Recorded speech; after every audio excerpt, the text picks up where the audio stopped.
Iwang Mayor Apatwa Sr. ng pangalang pinasabuhan. At pakulay na paradahan ng Young Festival ngayong buwan ng Enero, tumaya. Diyos na tumawin sa bawat sulok ng ating campus. Boses mga pita, sabi kahit ang dahil sa connect ka, tayo connected ka. Campus Connect!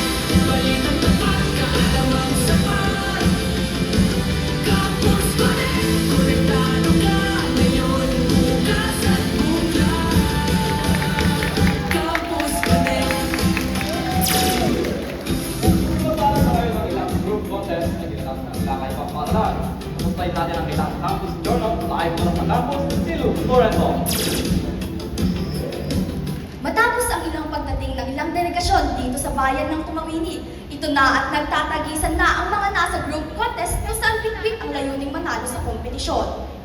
Huling taon na para kay Daniel Pilas ang sumabak sa larangan ng TV broadcasting. Kaya, mabuti ang isa sa mga listahan nito sa pagpunta sa Tumawini. I'm not expecting anything now in Tumawini, but one of my lists for this year is that I get to win. Ganyan din kahanda ang guro na si Raquel sa pagsubaybay sa ilang campus journalist bilang technical working group.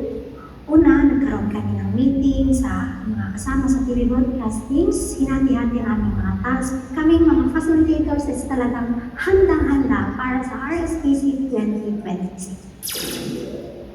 Lou, naman na siguro ang init ng kompetisyon dyan. Ngunit, bakit at gaano pa kakalaga ang ganitong mga kompetisyon? Bagamat naisa batas bilang Republic Act 7079 o Campus Journalism Act ang kaganapang ito, tinuturuan din nito ang sangkatauhan na maging isang responsableng citizen.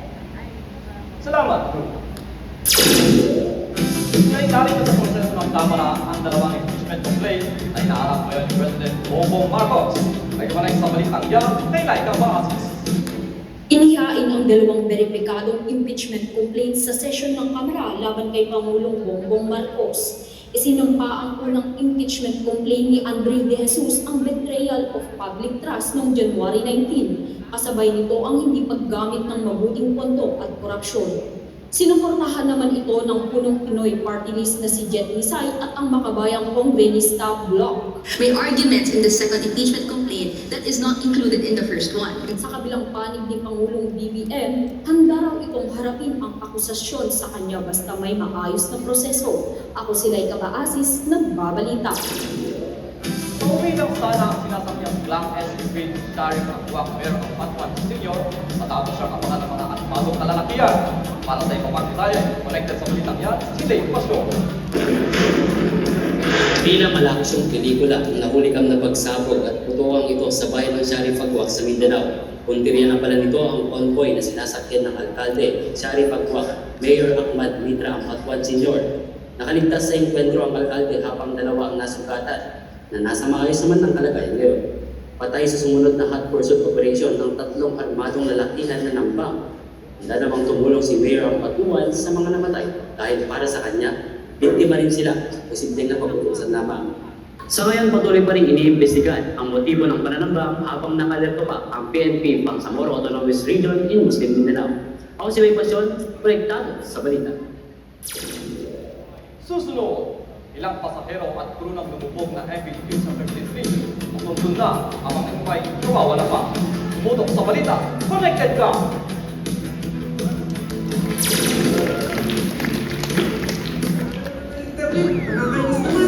Boss, alam mo ba mas lalakas pa ang internet connection natin ngayon?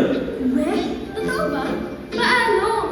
Oo, mas lalakas pa dahil yan sa digital connectivity plan. At hindi lang sa paglakas dahil magiging mas affordable pa ito. At kahit paano sa pamalayong lugar, hindi ka mapag-iiwanan. Kaya ang bawat Pilipino ay magiging digital connected. Update naman po tayo sa bato o Lolo Mese, FPV sa 13 sa Manila. Nasa may tatlong dana ng tahimik habang ang 10 pa ang pinagana. Ayon sa Search and Retrieval Operation, utos naman ng Pangulo, bigyan ng hanarang tulong ang mga nakaligtas.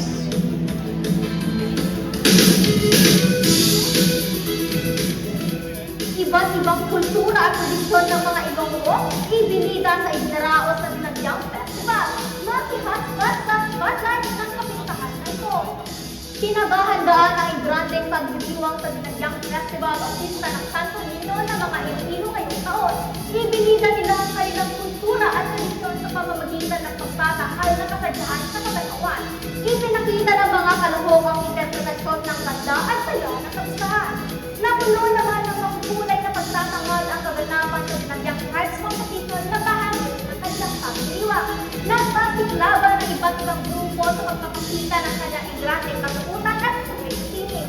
Ayon naman sa mga manonood, colorful at talagang babalik-balikan ang kapistahan nito.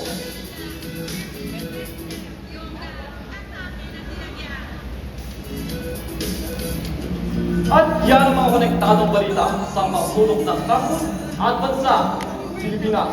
Sa likod ng matbanyang proyekto ng ilan, patuloy tayong magbibigay sa ating karapatan. Ipaglaban ang ilang gusto pang ating bayan.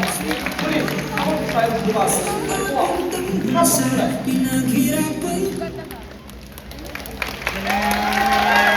Okay, thank you so much. Contestant number 1. Kinabahan ako kay Cyrus dun ah. Exit na po kayo.